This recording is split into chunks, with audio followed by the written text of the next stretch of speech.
Is it fair to say, though, Rob, that the general fan will read this article, will see it, and they will shovel it off to the side, and it will become basically dust in the wind in no time? Because to the casual fan right now, while attendance has not really risen exponentially across the board, the new rules are actually doing a good job. You're getting to see games in 2 hours and 15 minutes. They seem to be a little more exciting. The fans haven't revolted about it. I mean, yeah, the purists don't like it, but it would seem that the rules and the rule changes are, in essence, saving the game and keeping these clowns protected because they're at least giving the fans something else to talk about and they don't really see the bullshit that goes on at this level. Yeah, I think it's a great point by you. You know, this article came out, yesterday, or the news of it came out Yeah. yesterday. Yeah. Nobody's talking about. I mean, we're talking about it. We should talk about it. But this isn't like, and maybe there'll be a groundswell. But I think with the Houston Astros situation, I know like a friend of mine, Evan Drellick, wrote. He broke the story. He wrote this book. It came out, and I said, Evan, this is a good book. It's very well researched, but this is a historical document. There's nothing there that goes from here. There's no advancing of this story. And I think that it's been so long, perceived so long since this stuff happened, and one of the darkest days of baseball. But still, we move on. And Ed, to your point, it's the here and the now. It's what have you done for me lately? It's the feel good of 2.5 hour games. It's all of a sudden, by the way, like I can say this, in having distributed the T-shirts that Pete's wearing right now, I can say this, that it feels like this is one of the best baseball seasons I've ever witnessed because of these rules. And so that's what people are soaking in. They're not like, oh man, like I want to dredge up the Astros thing again. Also, Yeah, but it's Major League. go ahead, Also, Pete. I'm going to follow. it's Major League Baseball. I promise you, if this was an NFL story, it'd be superseding the NBA draft all over TV tonight. It would be. I'm telling you, if this was an NFL, this had to do, especially if it was the Patriots or somebody, because they just want to attack still, no matter what they do. But other teams as well. If this was this happened, it was Dallas Cowboys, and there was some quote unquote cheating, and this was a Time Magazine article by Roger Goodell, it'd be all over the place. It'd be the number one story today. Well, but Pete, you've said that before, and I think you're right. Where we've discussed it, and I think one of the conversations we had off the air, you said nobody's talking about Major League Baseball, and in essence, you're right. Poor Rob. Let's not say this around him. Rob will be apoplectic at this point. He'll crawl into a shell somewhere, and it'll hurt him deeply. But I think Pete's right here, Rob. Ohtani might be getting a $6 billion contract, sooner or later, and the A's moving to Vegas, and Nashville may be getting an expansion franchise and attendance. Okay, blah, blah, blah, blah, blah. But there doesn't seem to be a lot of conversation about baseball, and you said this might be the best season ever because of all the changes. Why isn't anybody talking about baseball? Well, I think first of all, football is always going to dominate. I mean, there's no way around it. I mean, this is America's game. Football is America's game. It's made for TV. Baseball is made for going to the games. It is. I think it's the best thing to go to, but there's no way around it. It's better this year, the 2.5 hour games, but football is always going to dominate. We see this in how we measure media. We see this in how we measure attendance, whatever it is. Football is going to dominate. But to come back to your question about baseball, I think that baseball is, first of all, it's such a long season, so it's so difficult to just be like, okay, I'm going to get like so worked up over this. I mean, we did it a couple of years ago with the crackdown and the sticky stuff or little things like that. But you need those storylines. And for football, every single week, there's a different storyline. And so with baseball, to answer your question, I think this is just how it is. They're always going to be fighting the demographic. They're always going to be fighting the attention span of how people consume things these days. And so that's not going away. And they have taken steps forward, but the steps forward are never going to jump into the pool that the NFL is swimming right now. Is the answer a split season? I think John Smoltz or somebody I heard recently who said that to him that's the smartest thing to do because of the length of schedule. No way. Split seasons, no way. I want to go through 81 again. I was only 13 or 14 years old. I don't want teams having in a better position if they were losing games. because of what But happened. is he not making a good point that if you're fighting, if in the first half of the season you're fighting for playoff berths or some kind of seeding at that point, that it makes it more exciting instead of having to worry about But getting to but but 162? but here's the thing: we're sitting here at the end of June, and there are, I'm going to say, four, maybe five teams that are defined as sellers at the trade deadline.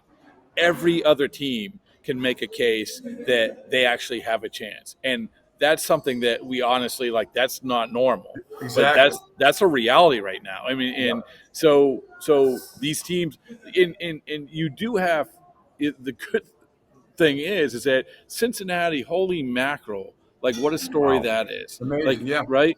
Pittsburgh is a good story this year. These Arizona, like these teams that have been Baltimore, these teams that have been downtrodden all of a sudden now are coming back. But here's the thing: watch their attendance, because it's not like Cincinnati when Ellie Deli Cruz gets called up and everyone freaks out and they've won now 11 games in a row. It's not like all of a sudden they jumped up to sellouts. I mean, they were still sitting at 19,000. Mm-hmm. Ask our good friend Mike Petralia there, Yeah. and Yeah. so and they're still sitting. So it's going to be a work in progress. But to answer your question, there's just no way around. Baseball is what it is, and this year they put their best foot forward that they possibly can. Yeah, but It's can not going to be baseball football. survive, though, Rob? If Oh baseball yeah, is what it listen, is. they're making. I mean, they're still making tons of money. Well, no, they're Yeah. making tons of money, but shouldn't they be making more money and having more people going to the games if they're this exciting? Look, Tampa Bay puts a great product on the field every single year. Their attendance sucks. You've Yeah, it's a also lot got better the this Miami year. I will Marlins say, sitting down there that Rob, couldn't put 8 people in the but you stadium guys, if they tried. it's a lot better this year.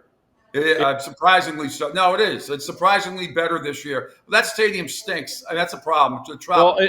and tell me, and Pete, you would know this, Yeah. and you would know this too. Like, aren't the TV ratings for the Rays really, really good? Isn't that what Yeah, they say? Yeah. they So, are.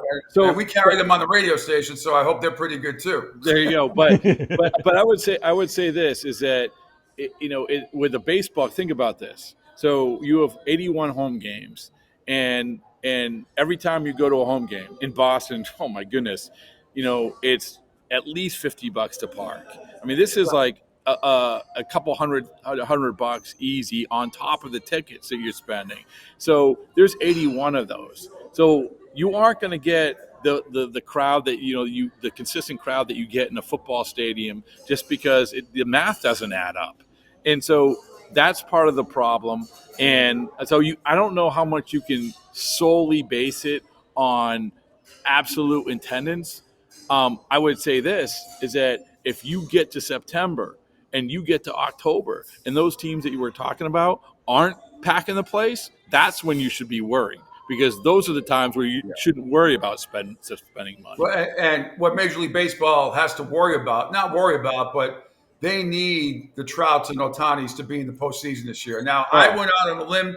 I picked the Angels and the Braves in the World Series this year. I thought a little bit outside the box, but that's what they need. I mean, they need the superstars to be seen, because I say it a million times. Now, maybe Otani, if you walk down the street, people would recognize him. And Aaron Judge. Mike Trout walks down the street in 90% of America, they don't know who he is. They wouldn't recognize him. Yeah, That's the problem. and that's always a problem. And unfortunately, for a guy like Trout, you can't force feed it, right? No. He is who he is, and they've tried to do stuff here and there, but the biggest thing is that you have to tell the players, listen, be yourself, don't be shy.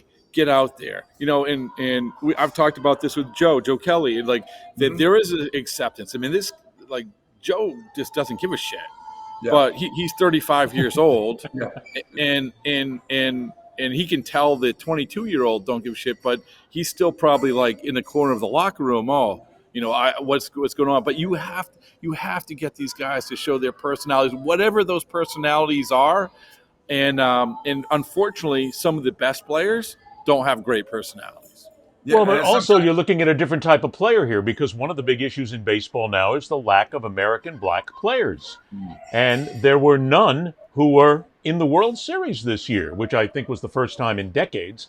But you have a real dearth of actual American players. I think that creates a bit of a schism with American fans, because they want to see Americans in it right now. I think there's a massive language barrier in baseball because many of the athletes are coming from Latin America, don't speak English as colloquial language, and I think that basically creates a problem as well. And I think that there's a third part of this, Rob, where a lot of athletes, maybe not just baseball, they don't want to get out there because they've seen how social media screws, blues, and tattoos them, and how anything they say or do is going to get blown out of proportion because of a media, not this group right here, but the nickel and dimers who are sitting out there with the websites who can't wait to say something stupid, immoral, and ridiculous about a player. They're scared shitless. They don't want to do that. So I think if you put all those three things together, that's holding baseball back from growing even further. Yeah, I mean, I can't argue with anything you just said. I think that, look at the team that I'm covering right now, the Red Sox. The guy is the fewest stars that I've ever seen in this organization.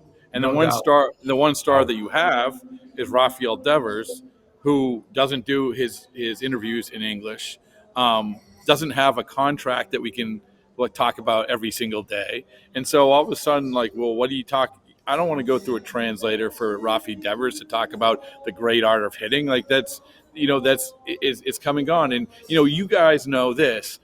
Think about when we were in Boston. Think about those personalities. Think about walking into those clubhouses. That's what we're talking about. But, Ed, to your point, there wasn't even with Manny. When Manny started talking in 2008, he didn't need a translator. He just started talking.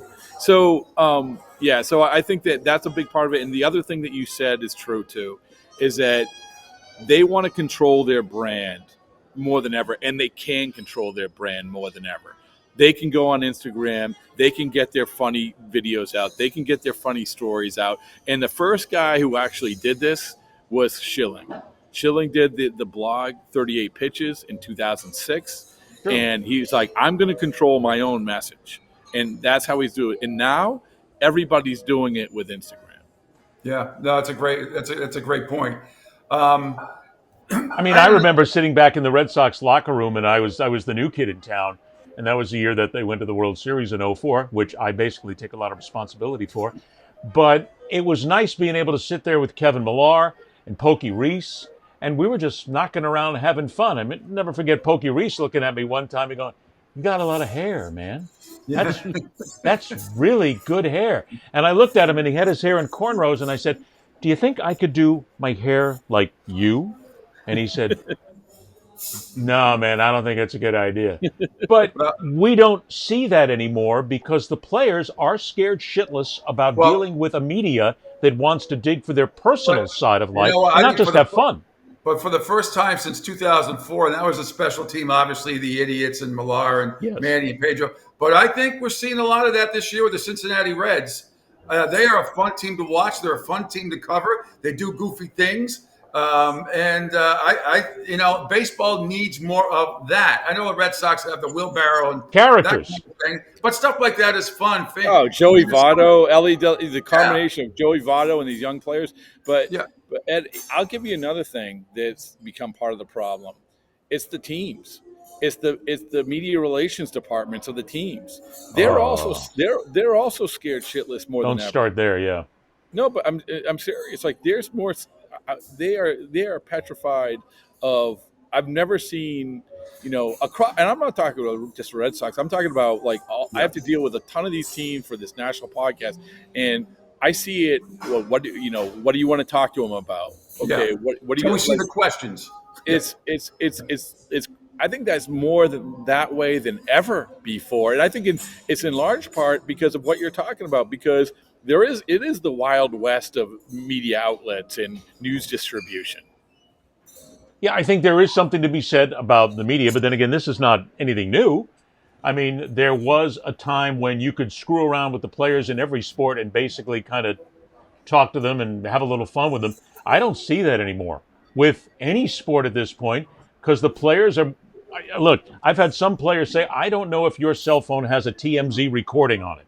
I actually had a player say that to me a long time ago. I remember Lackey, and it's fair.